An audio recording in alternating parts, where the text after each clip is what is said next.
Welcome back into Good Night Qatar. Andy Jordan, Wheels Ollie with you. Diana Matheson has been somebody who has appeared on One Soccer, gentlemen. She's helped us cover the women's game here, and she's always been forthcoming and saying that behind the scenes, ever since she retired, she has been working tirelessly to bring a women's domestic league to Canada. And now she has announced that they do have two partners on board. Calgary Foothills, Vancouver Whitecaps. They have two big sponsors as well in CIBC and Air Canada, and that they are aiming to launch the league in April of 2025. They want a total of 8 teams, and it's all about development as well for the national team, but allowing players to have a place to play here at home. Ollie, how do you think this affects grassroots level and the game internationally for women? Well, obviously, if done right, and you feel like we have the right people leading it to make that happen, it has a massive impact, as we've started to see with the CPL on the men's side, and I think we will see even more in the lead up to 2026 in terms of opportunities for everyone. Right? It's not just players, it's coaches, it's administrators, referees, across the board. What I would say with this, and where I think is the real opportunity here, is that you can't really make a direct comparison to the CPL, because the CPL entered a world where men's football, men's leagues, professional leagues had existed around the world for more than a century, right? In organized leagues that the CPL was competing with. A women's league in this country comes into a very different environment in terms of the global game. It comes into a women's game that's still really in its infancy in terms of professional leagues around the world. There are a few that have been established for some time now, a couple of decades, whatever it is, and have started to make some real inroads and have some real success. But there's many more that are just getting started. And I think with a top 10 national team in the world, we should have real reason to believe in this country. And sometimes I think we don't. I think the Canadian modesty gets in the way a little bit. But we should have real reason to believe in this country that our league can be right up there with the very best. That, I think, is the opportunity that's here. Now, that's not to diminish the men's CPL by any stretch. And I think that in time can be a fantastic league as well, and already is. But I just think there's a bit more of an immediate route to that happening very quickly on the women's side, where, like I say, it's all a bit newer and a bit younger. So this is exciting. There's many challenges on the road ahead over the next 2.5 years to get this ready. We've all seen that being behind the scenes at One Soccer and part of the CPL's launch. And so there's a lot of hard work to be accomplished here. But it's a big moment and a big day to have that finally announced, and to really feel like we're now moving towards that kickoff date and what this league can be and bring to the game in Canada.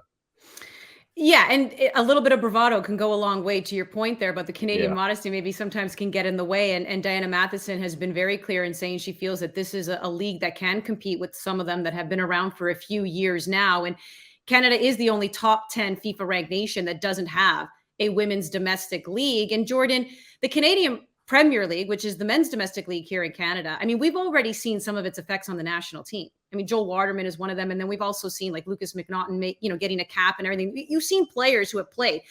John Herdman has even commented on how much having that league, and while it's still growing, can also benefit at the national level.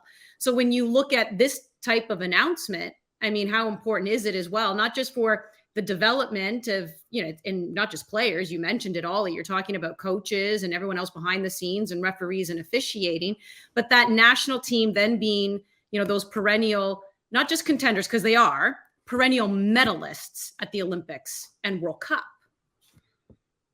It's imperative. This league's imperative. It's imperative that it's in place, and it's imperative that it's happening as soon as possible. Now, just quickly with the only connection I'll make with the CPL is a lot of times people are talking about what the CPL isn't, right?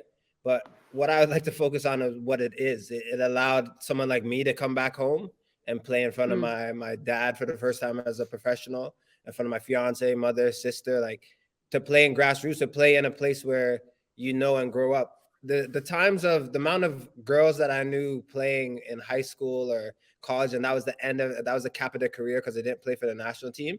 It pains me, because what type of trajectory, what could have been different for their life if a league was in place?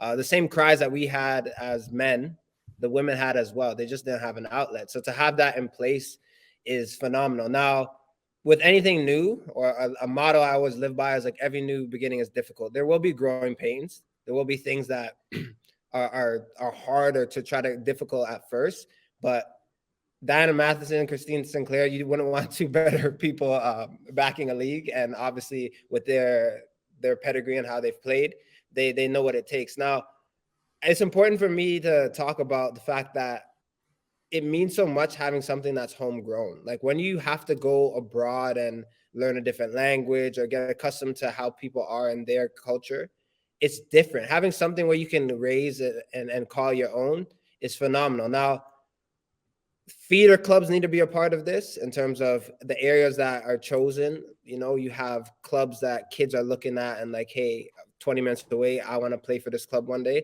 Like having the background, having it, all those things like add to a professional environment. Like for me, even playing at York, like it pains me sharing it with like York U. I know we're not there yet in terms of stadiums on the way, but it's different. It's a different environment going when we play Forge and they share it with the Wildcats, the Todcats.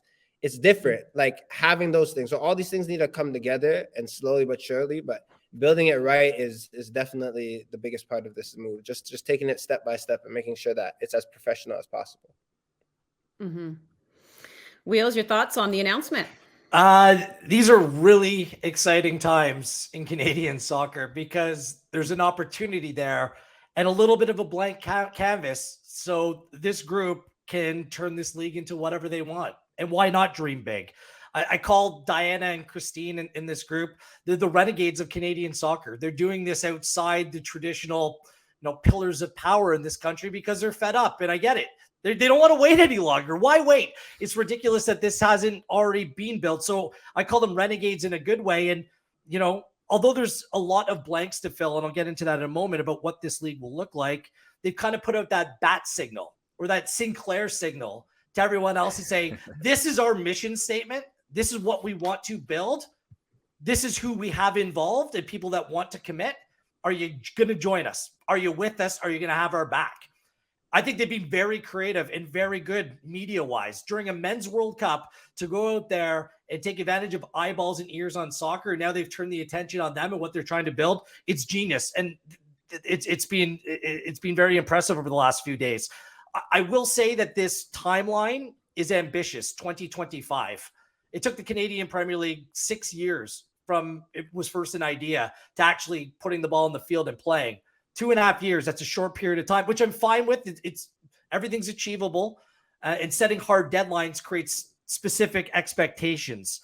I will say this, we need to know more about the financial side of things. Who's going to commit? Who are the ownership groups going to be? And how much are they willing to invest? Have the Whitecaps in Foothills flipped the bill, the $1 million right away?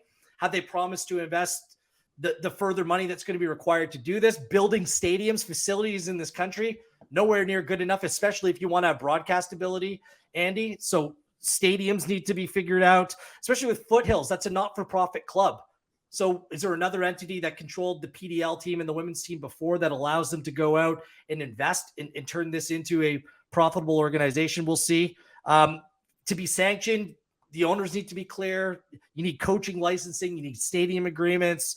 And all of this I'm not bringing up all of these things. These are questions that will be asked and some of the blanks that need to be filled. All of this is achievable. And by releasing this mission statement and asking people to come on board with the clear understanding of what they're looking to do, I think it's a smart and savvy move. And some of these other questions, like Jordan said, not every one of these steps is going to be easy to overcome, but at least you have a framework and a state of play that you're wanting to engage in. And they made that abundantly clear here. So onwards over the course of this process to 2025, and it'll be interesting to cover to see kind of the highs and the lows of the roller coaster ride to launching a brand new league. Again, the Renegades, they're pioneers. They're doing something different outside the box. I'm excited to see what it's all about.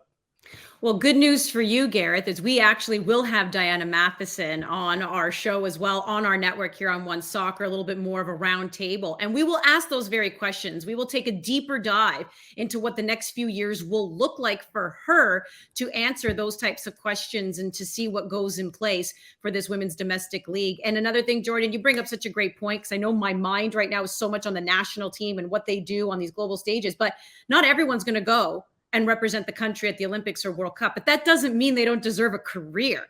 That doesn't mean they still don't have the ability to play as a pro and then more importantly, play in front of family and friends. How wonderful is that? So we'll be talking more about that league in the coming weeks here on our network with Diana Matheson.